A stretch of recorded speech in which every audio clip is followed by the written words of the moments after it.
Out of this world. Chapter 1. Thinking Fourth Dimensionally.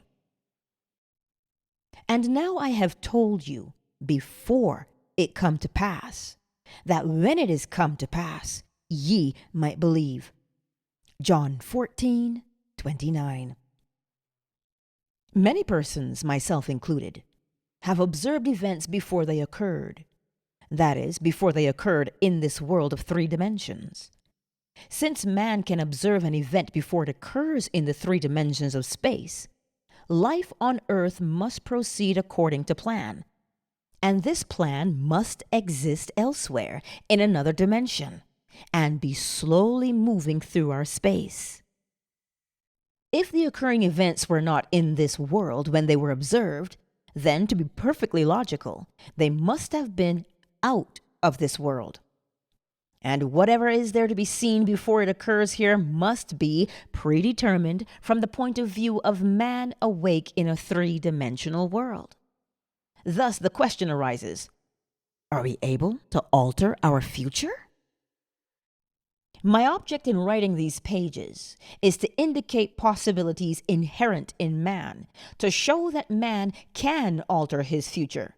But thus altered, it forms again a deterministic sequence starting from the point of interference, a future that will be consistent with the alteration. The most remarkable feature of man's future is its flexibility. It is determined by his attitudes rather than by his acts. The cornerstone on which all things are based is man's concept of himself. He acts as he does and has the experiences that he does because his concept of himself is what it is, and for no other reason.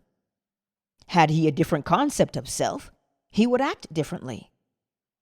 A change of concept of self automatically alters his future, and a change in any term of his future series of experiences reciprocally alters his concept of self. Man's assumptions, which he regards as insignificant, produce effects that are considerable. Therefore, man should revise his estimate of an assumption and recognize its creative power.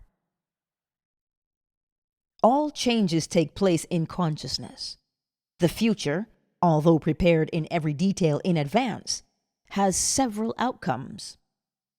At every moment of our lives, we have before us the choice of which of several futures we will choose. There are two actual outlooks on the world possessed by everyone, a natural focus and a spiritual focus. The ancient teachers call the one the carnal mind, the other the mind of Christ. We may differentiate them as ordinary waking consciousness, governed by our senses, and a controlled imagination, governed by desire. We recognize these two distinct centers of thought in the statement, "The natural man receiveth not the things of the Spirit of God, for they are foolishness unto him. Neither can he know them, for they are spiritually discerned." 1 Corinthians 2:14. The natural view confines reality to the moment called now. To the natural view, the past and future are purely imaginary. The spiritual view, on the other hand, sees the contents of time. It sees events as distinct and separated as objects in space. The past and future are a present whole to the spiritual view. What is mental and subjective to the natural man is concrete and objective to the spiritual man. The habit of seeing only that which our senses permit renders us totally blind to what we otherwise could see. To cultivate the faculty of seeing the invisible, we should often deliberately disentangle our minds from the evidence of the senses and focus our attention on an invisible state, mentally feeling it and sensing it until it has all the distinctness of reality. Earnest, concentrated thought, focused in a particular direction, shuts out other sensations and causes them to disappear. We have but to concentrate on the state desired in order to see it. The habit of withdrawing attention from the region of sensation and concentrating it on the invisible develops our spiritual outlook and enables us to penetrate beyond the world of sense and to see that which is invisible. For the invisible things of Him from the creation of the world are clearly seen. Romans 1:20. This vision is completely independent of the natural faculties. Open it and quicken it. Without it, these instructions are useless, for the things of the Spirit are spiritually discerned. A little practice will convince us that we can, by controlling our imagination, reshape our future in harmony with our desire. Desire is the mainspring of action. We could not move a single finger unless we had a desire to move it. No matter what we do, we follow the desire which at the moment dominates our minds. When we break a habit, our desire to break it is greater than our desire to continue in the habit. The desires which impel us to action are those that hold our attention.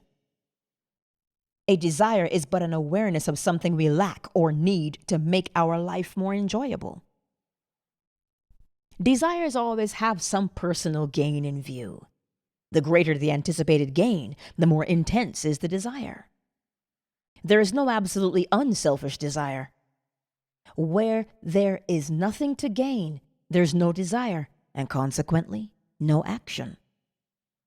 The spiritual man speaks to the natural man through the language of desire.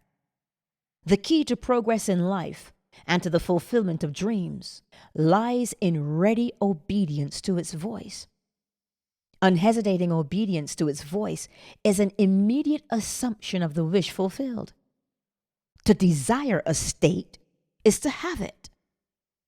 As Pascal has said, "You would not have sought me had you not already found me."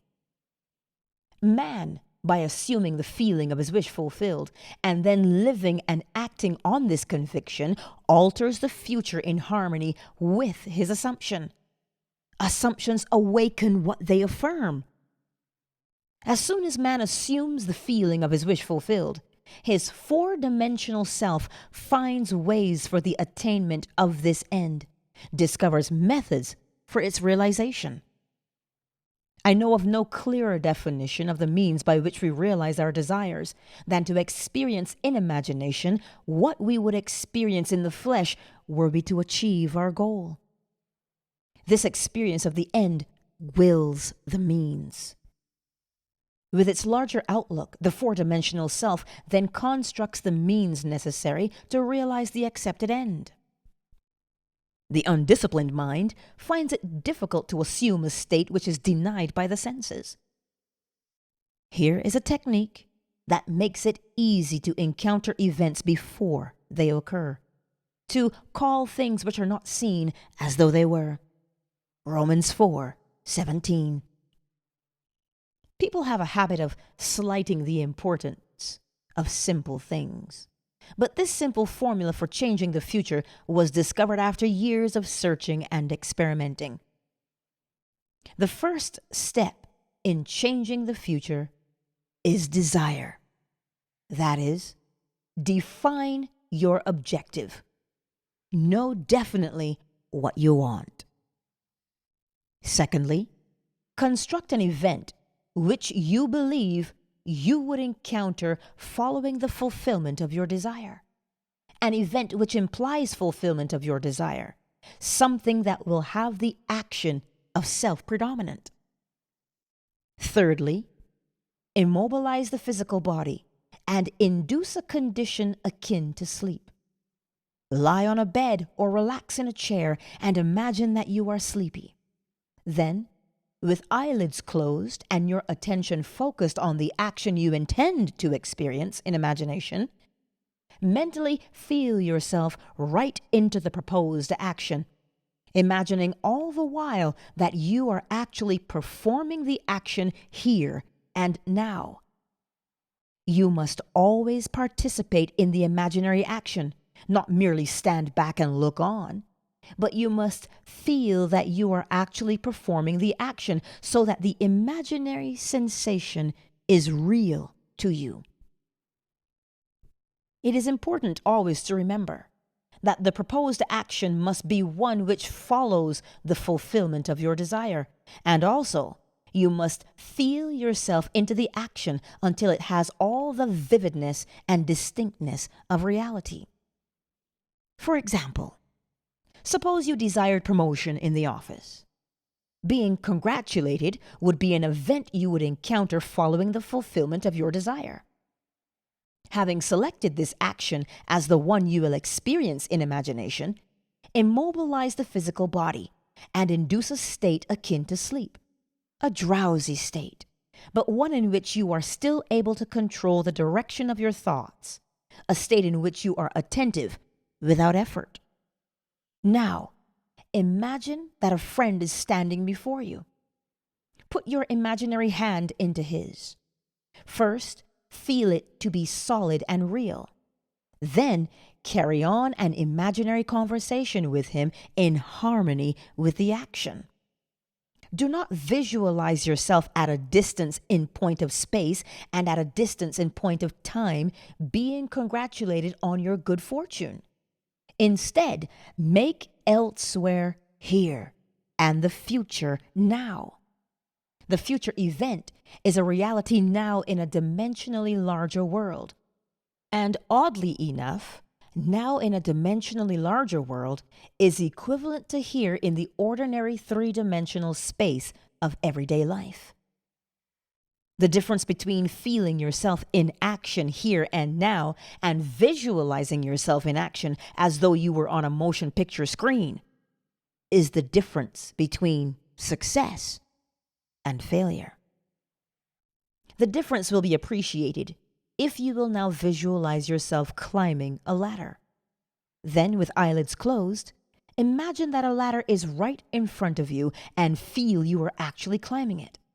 Desire, physical immobility bordering on sleep, and imaginary action in which self-feeling predominates, here and now, are not only important factors in altering the future, but they are essential conditions in consciously projecting the spiritual self. If, when the physical body is immobilized, we become possessed of the idea to do something, and imagine that we are doing it here and now, and keep the imaginary action feelingly going right up until sleep ensues, we are likely to awaken out of the physical body to find ourselves in a dimensionally larger world with a dimensionally larger focus and actually doing what we desired and imagined we were doing in the flesh.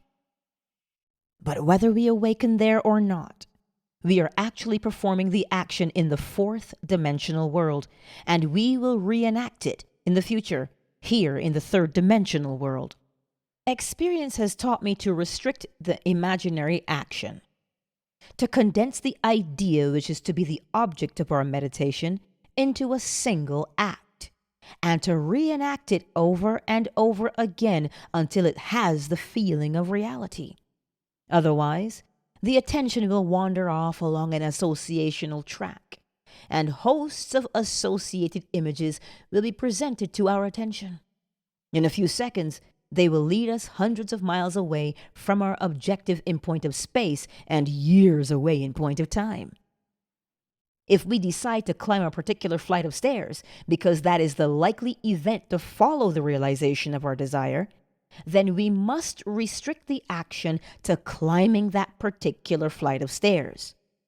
Should our attention wander off, we must bring it back to its task of climbing that flight of stairs and keep on doing so until the imaginary action has all the solidity and distinctness of reality. The idea must be maintained in the field of presentation without any sensible effort on our part. We must, with the minimum of effort, permeate the mind with the feeling of the wish fulfilled. Drowsiness facilitates change because it favors attention without effort. But it must not be pushed to the stage of sleep, in which we shall no longer be able to control the movements of our attention. but rather a moderate degree of drowsiness in which we are still able to direct our thoughts.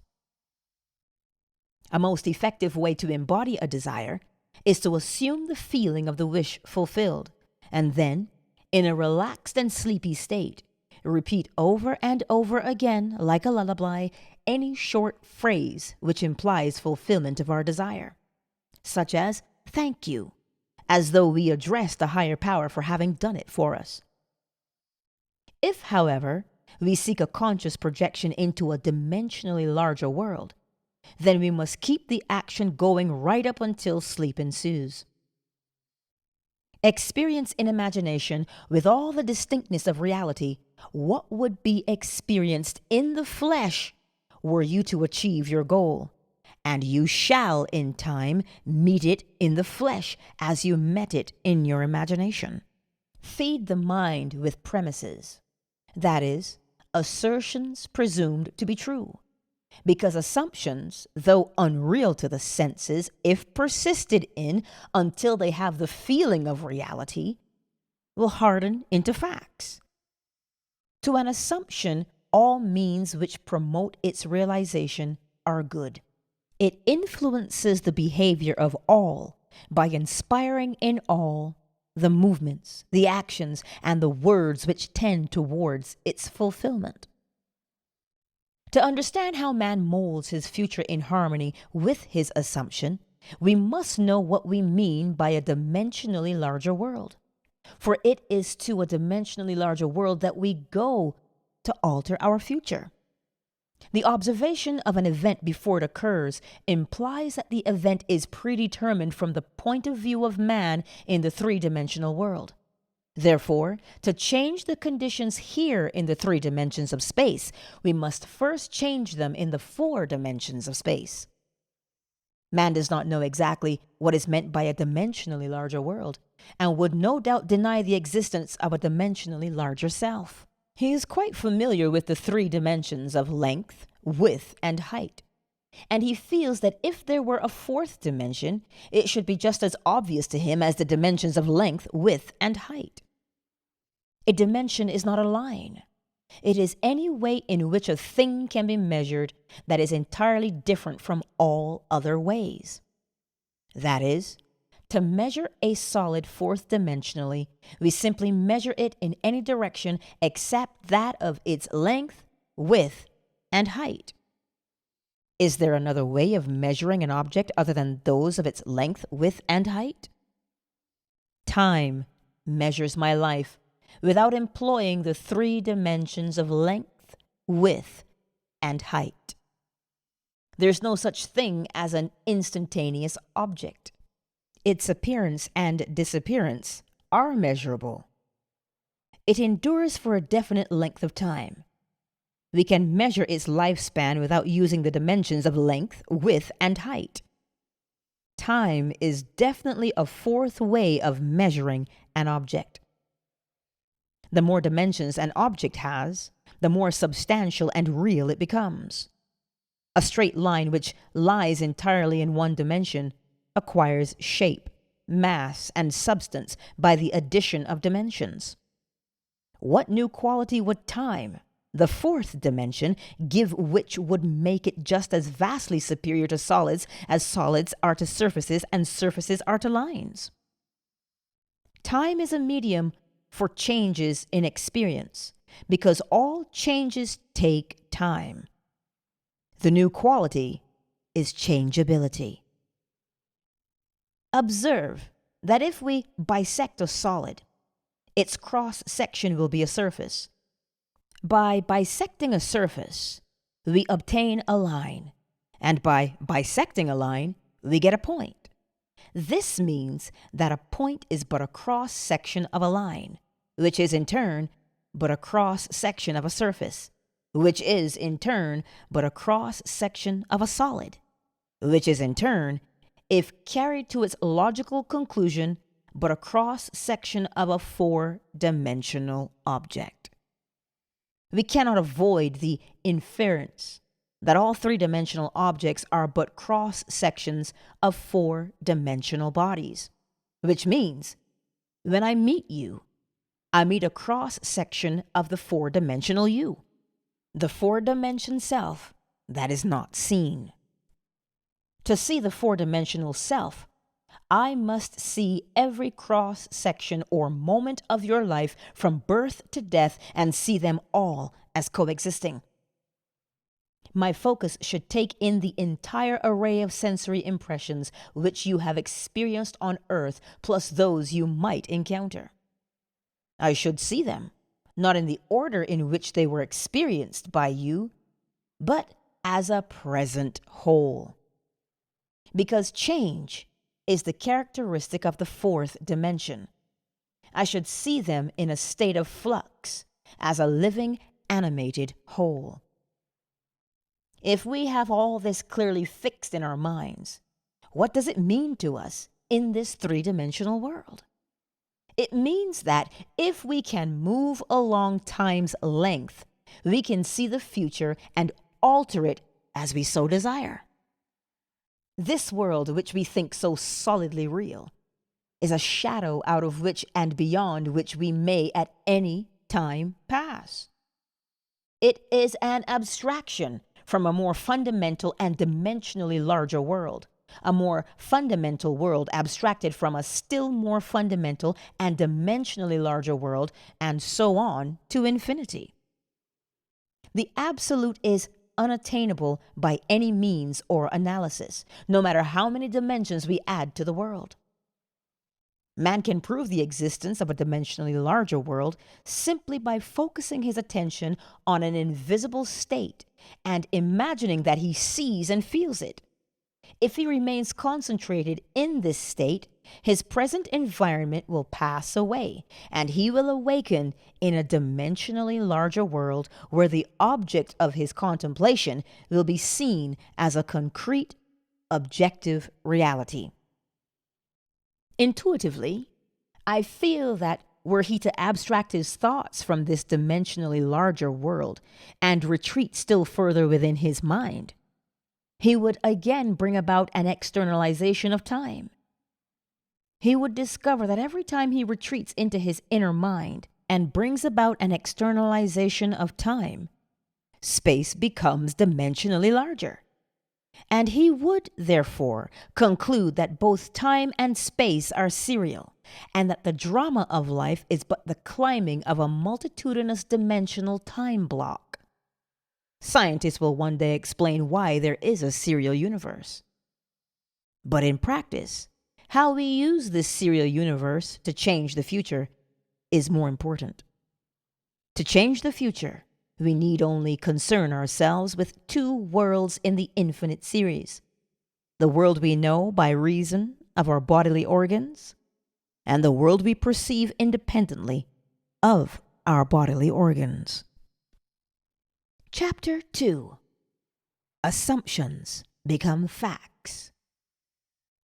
Men believe in the reality of the external world because they do not know how to focus and condense their powers to penetrate its thin crust.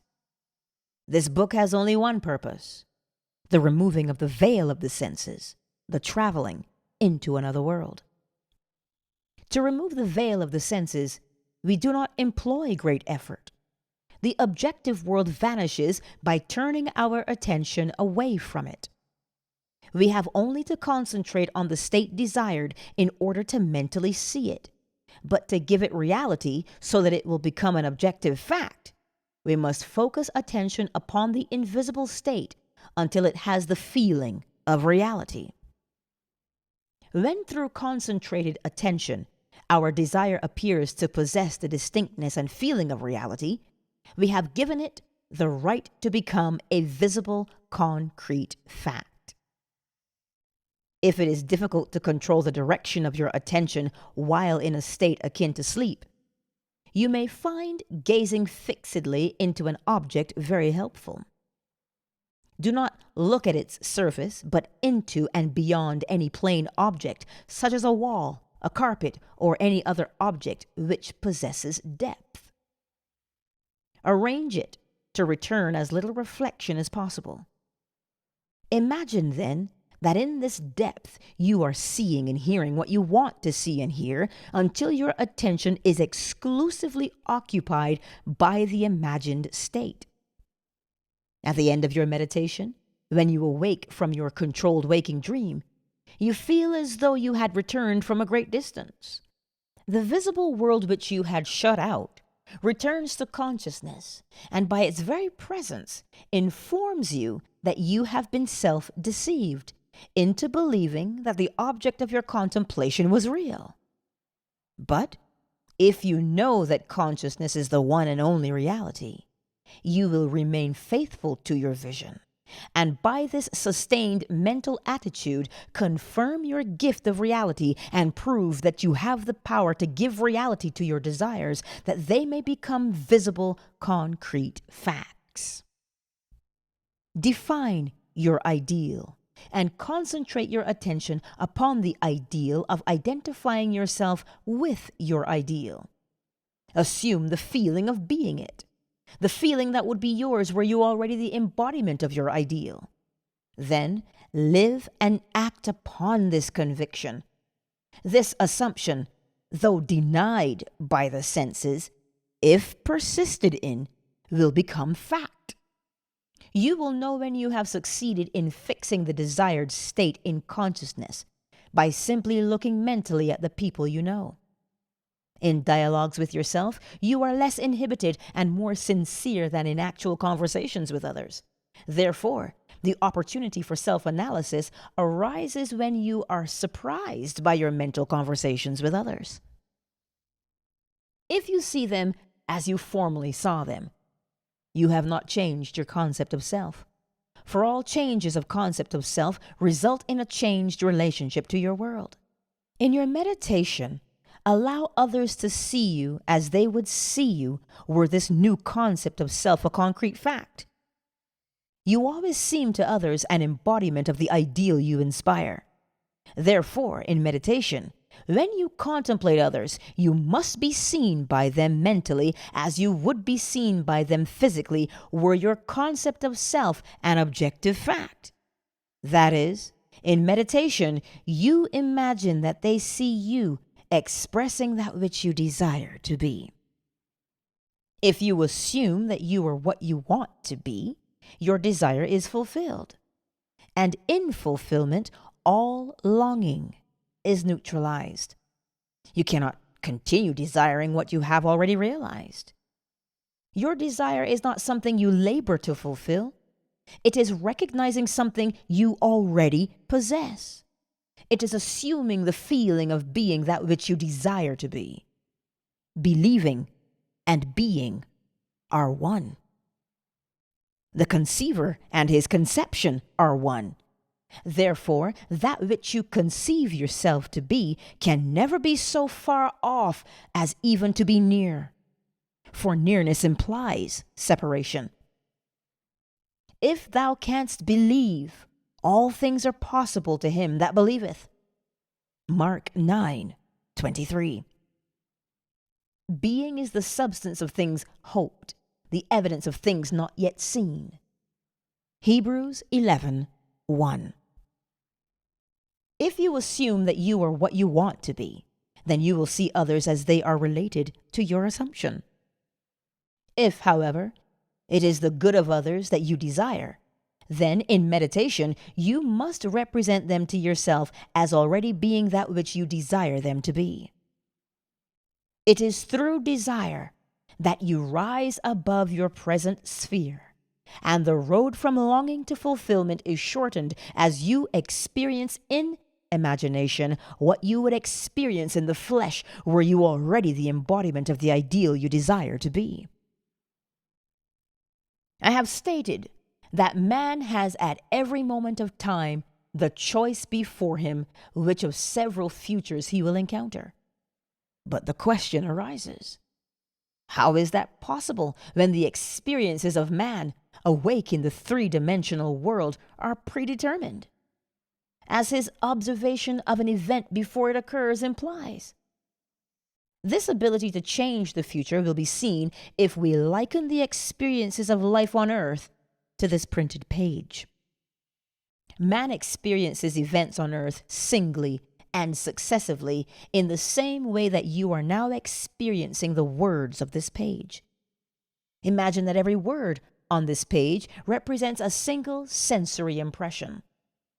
To get the context, to understand my meaning, you focus your vision on the first word in the upper left-hand corner and then move your focus across the page from left to right, letting it fall on the words singly and successively.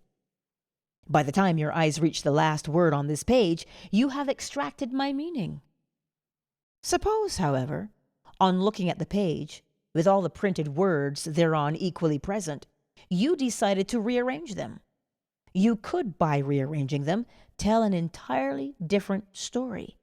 In fact, you could tell many different stories. A dream is nothing more than uncontrolled four-dimensional thinking, or the rearrangement of both past and future sensory impressions. Man seldom dreams of events in the order in which he experiences them when awake. He usually dreams of two or more events which are separated in time, fused into a single sensory impression, or in his dream, he so completely rearranges his single waking sensory impressions that he does not recognize them when he encounters them in his waking state. For example, I dreamed that I delivered a package to the restaurant in my apartment building. The hostess said to me, "You can't leave that there." Whereupon the elevator operator gave me a few letters, and as I thanked him for them, he in turn thanked me. At this point, the night elevator operator appeared and waved a greeting to me. The following day, as I left my apartment, I picked up a few letters which had been placed at my door.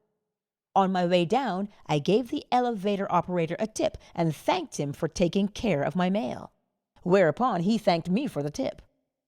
On my return home that day, I overheard a doorman say to a delivery man, "You can't leave that there." As I was about to take the elevator up to my apartment, I was attracted by a familiar face in the restaurant, and as I looked in, the hostess greeted me with a smile. Late that night, I escorted my dinner guests to the elevator, and as I said goodbye to them, the night operator waved goodnight to me.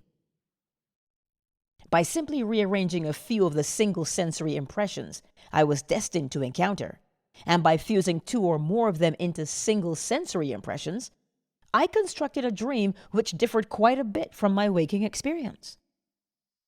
When we have learned to control the movements of our attention in the four-dimensional world, we shall be able to consciously create circumstances in the three-dimensional world. We learn this control through the waking dream, where our attention can be maintained without effort. For attention minus effort is indispensable to changing the future. We can, in a controlled waking dream, consciously construct an event which we desire to experience in the three-dimensional world. The sensory impressions we use to construct our waking dream are present realities displaced in time, or the four-dimensional world. All that we do in constructing the waking dream is to select from the vast array of sensory impressions those which, when they are properly arranged, imply that we have realized our desire. With the dream clearly defined, we relax in a chair and induce a state of consciousness akin to sleep, a state which, although bordering on sleep, leaves us in conscious control of the movements of our attention. When we have achieved that state, we experience in imagination what we would experience in reality were this waking dream an objective fact. In applying this technique to change the future, it is important always to remember that the only thing which occupies the mind during the waking dream is the waking dream, the predetermined action which implies the fulfillment of our desire. How the waking dream becomes physical fact is not our concern. Our acceptance of the waking dream as physical reality wills the means for its fulfillment. Let me again lay the foundation of changing the future, which is nothing more than a controlled waking dream. Define your objective. Know definitely what you want. Construct an event which you believe you will encounter following the fulfillment of your desire. Something which will have the action of self-predominant. An event which implies the fulfillment of your desire.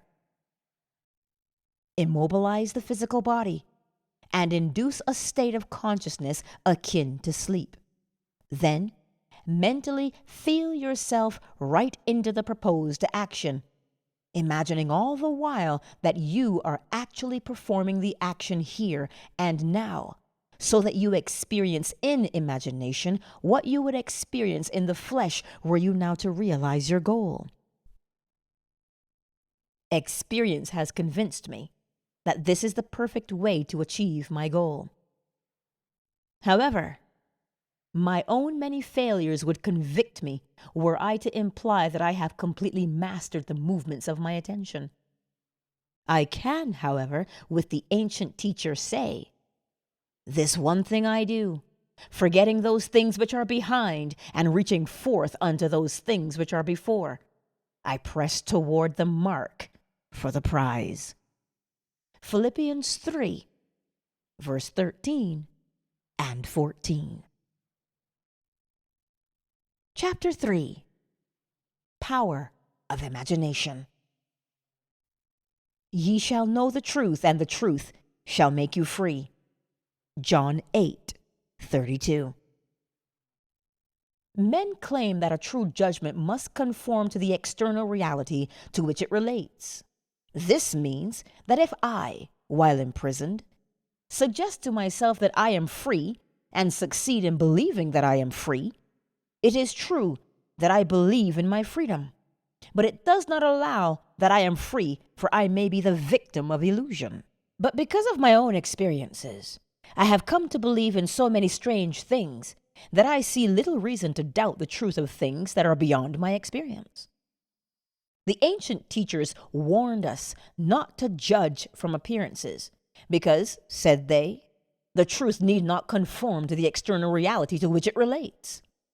They claim that we bore false witness if we imagined evil against another, that no matter how real our belief appears to be, how truly it conforms to the external reality to which it relates, if it does not make free the one of whom we hold the belief, it is untrue and therefore a false judgment.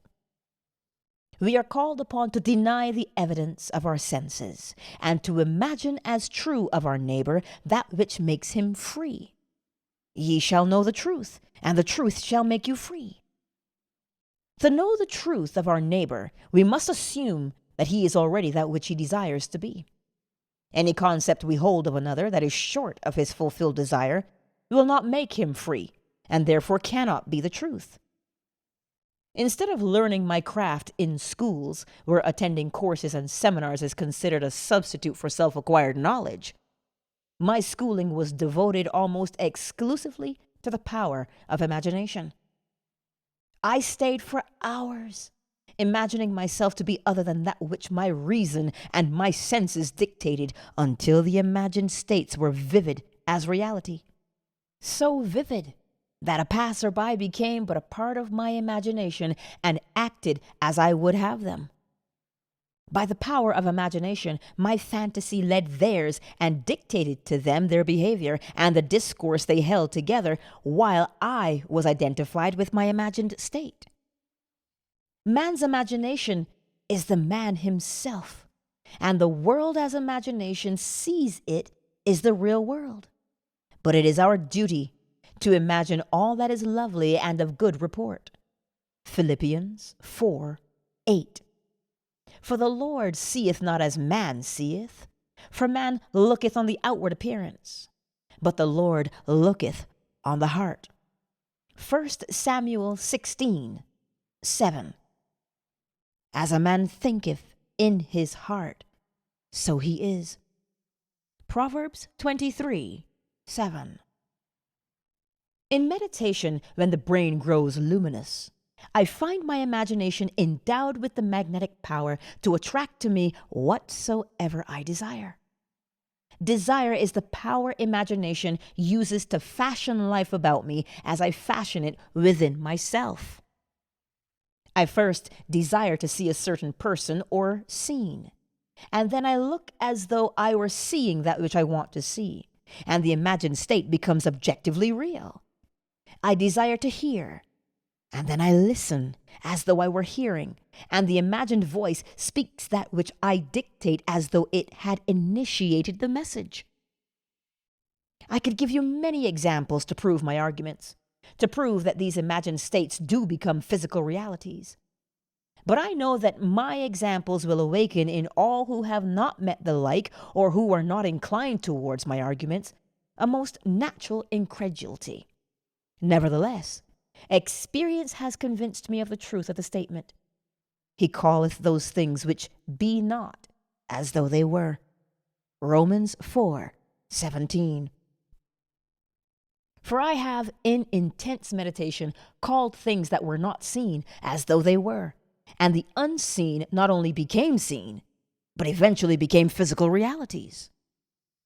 By this method, first, desiring and then imagining that we are experiencing that which we desire to experience, we can mold the future in harmony with our desire. But let us follow the advice of the prophet and think only the lovely and the good. For the imagination waits on us as indifferently and as swiftly when our nature is evil as when it is good. From us spring forth good and evil. I have set before thee this day life and good, and death and evil.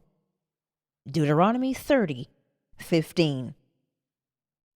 Desire and imagination are the enchanter's wand of fable, and they draw to themselves their own affinities. They break forth best when the mind is in a state akin to sleep. I have written with some care and detail the method I use to enter the dimensionally larger world. But I still give one more formula for opening the door of the larger world. In a dream, in a vision of the night, when deep sleep falleth upon men in slumberings upon the bed, then he openeth the ears of men and sealeth their instruction. Job 33:15 and 16. In dream, we are usually the servant of our vision rather than its master. But the internal fantasy of dream can be turned into an external reality. In dream, as in meditation, we slip from this world into a dimensionally larger world. And I know that the forms in dream are not flat two-dimensional images, which modern psychologists believe them to be.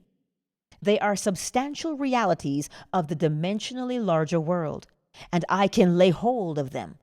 I have discovered that if I surprise myself dreaming, I can lay hold of any inanimate or stationary form of the dream, a chair, a table, a stairway, a tree, and command to awake, while firmly holding on the object of the dream. I am pulled through myself with the distinct feeling of awakening from dream. I awaken in another sphere, holding the object of my dream, to find that I am no longer the servant of my vision, but its master. For I am fully conscious and in control of the movements of my attention. It is in this fully conscious state, when we are in control of the direction of thought, that we call things that are not seen as though they were. In this state we call things by wishing and assuming the feeling of our wish fulfilled. Unlike the world of 3 dimensions, where there is an interval between our assumption and its fulfillment, in the dimensionally larger world, there is an immediate realization of our assumption. The external reality instantly mirrors our assumption. Here there is no need to wait 4 months till harvest. John 4:35. We look again as though we saw, and lo and behold, the fields are already white to harvest. In this dimensionally larger world, ye shall not need to fight. Set yourselves. Stand ye still and see the salvation of the Lord with you. 2 Chronicles 20, 17. And because the greater world is slowly passing through our three-dimensional world, we can, by the power of imagination, mold our world in harmony with our desire. Look as though you saw. Listen as though you heard. Stretch forth your imaginary hand as though you touched. And your assumptions will harden into facts. To those who believe that a true judgment must conform to the external reality to which it relates, this will be foolishness and a stumbling block. 1 Corinthians 1:23. But I preach and practice the fixing in consciousness of that which man desires to realize. Experience convinces me that fixed attitudes of mind which do not conform to the external reality to which they relate, and are therefore called imaginary, things which are not, will nevertheless bring to naught things that are. 1 Corinthians 1:28. I do not wish to write a book of wonders, but rather to turn man's mind back to the one and only reality that the ancient teachers worshipped as God. All that was said of God was in reality said of man's consciousness. So we may say that according as it is written, he that glorieth, let him glory in his own consciousness. 1 Corinthians 1:31. 2 Corinthians 10, verse 17 and 18. But let him that glorieth glory in this, that he understandeth and knoweth me, that I am the Lord, which exercise loving kindness, judgment, and righteousness in the earth. Jeremiah 9:24. No man needs help to direct him in the application of this law of consciousness. I am is the self-definition of the absolute, the root out of which everything grows. I am the vine. John 15, verse 1 and verse 5. What is your answer to the eternal question? Who am I? Your answer determines the part you play in the world's drama. Your answer, that is, your concept of self, need not conform to the external reality to which it relates. This great truth is revealed in the statements, let the weak say, I am strong. Joel 3:10. Look back over the good resolutions with which many past New Years are encumbered. They lived a little while, and then they died. Why? Because they were severed from their root. Assume that you are that which you want to be. Experience in imagination what you would experience in the flesh were you already that which you want to be. Remain faithful to your assumption so that you define yourself as that which you have assumed. Things have no life if they are severed from their roots. And our consciousness, our I amness, is the root of all that springs in our world. If we believe not that I am He, ye shall die in your sins. John 8:24.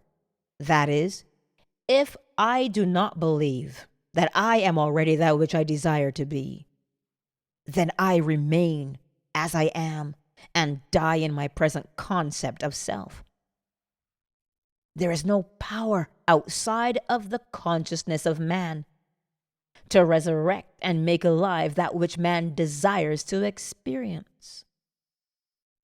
That man who is accustomed to call up at will whatever images he pleases will be, by virtue of the power of his imagination, master of his fate. I am the resurrection and the life. He that believeth in me, though he were dead, yet shall he live. John 11:25. Ye shall know the truth, and the truth shall make you free. Chapter 4. No one to change but self. And for their sakes I sanctify myself, that they also might be sanctified through the truth. John 17:19. The ideal we serve and strive to attain could never be evolved from us were it not potentially involved in our nature. It is now my purpose to retell and to emphasize an experience of mine printed by me 2 years ago. I believe these quotations from The Search will help us to understand the operation of the law of consciousness and show us that we have no one to change but self. Once, in an idle interval at sea, I meditated on the perfect state and wondered what I would be were I of too pure eyes to behold inequity. If to me all things were pure, and were I without condemnation. As I became lost in this fiery brooding, I found myself lifted above the dark environment of the senses. So intense was the feeling, I felt myself a being of fire dwelling in a body of air. Voices as from a heavenly chorus, with the exaltation of those who had been conquerors in a conflict with death, were singing, "He is risen! He is risen! He is risen!" And intuitively, I knew they meant me. Then I seemed to be walking in the night. I soon came upon a scene that might have been the ancient pool of Bethesda. For in this place lay a great multitude of impotent folk, blind, halt, withered, waiting not for the moving of the water as of tradition, but waiting for me. As I came near, without thought or effort on my part, they were, one after the other, molded as by the magician of the beautiful. Eyes, hands, feet, all missing members, were drawn from some invisible reservoir and molded in harmony with that perfection which I felt springing within me.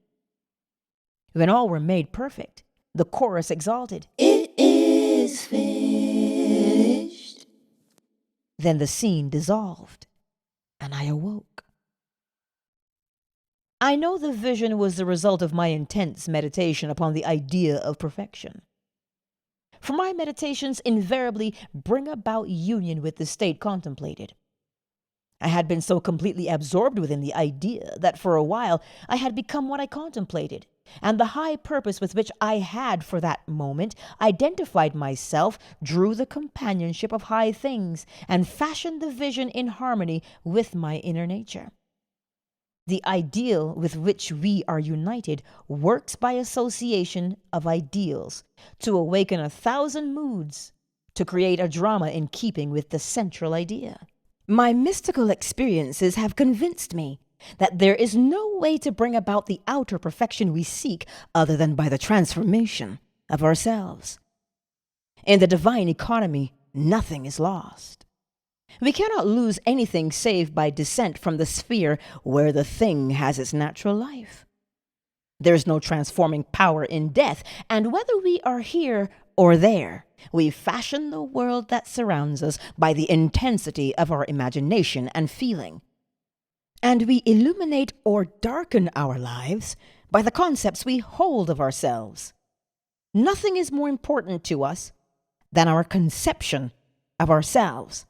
And especially is this true of our concept of the dimensionally greater one within us.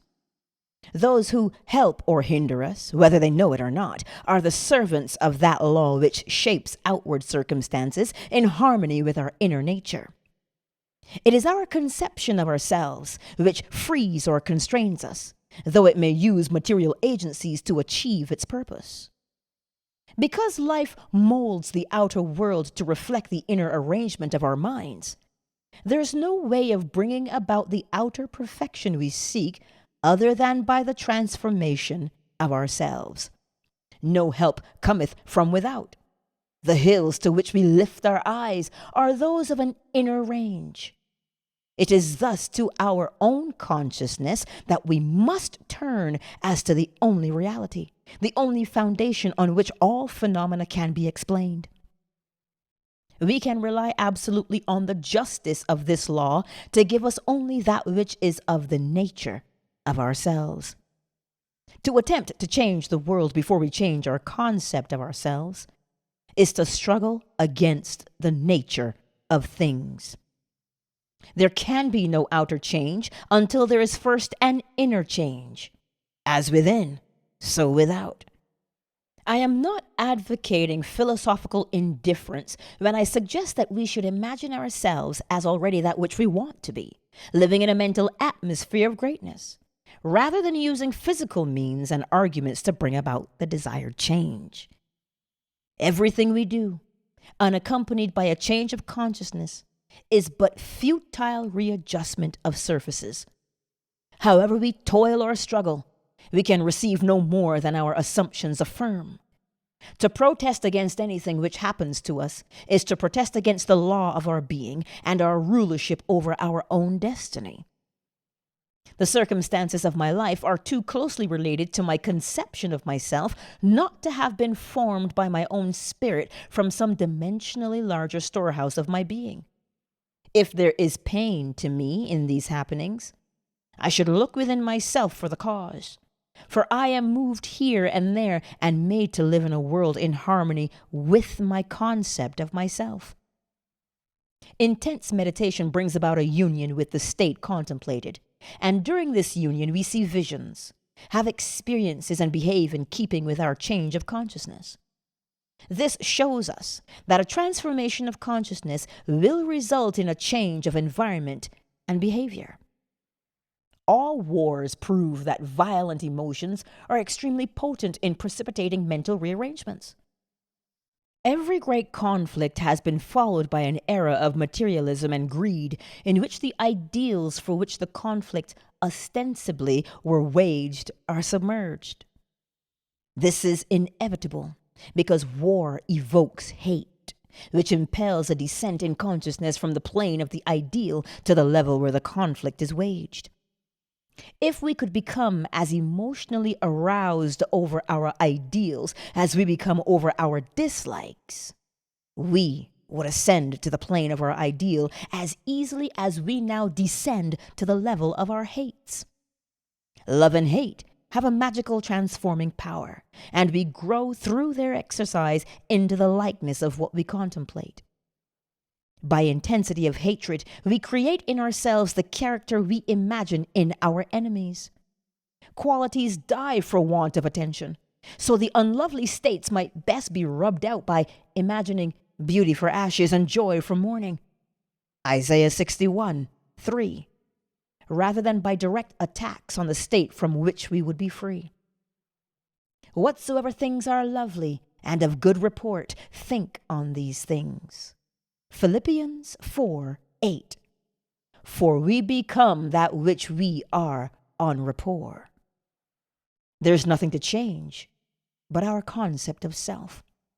As soon as we succeed in transforming self, our world will dissolve and reshape itself in harmony with that which our change affirms.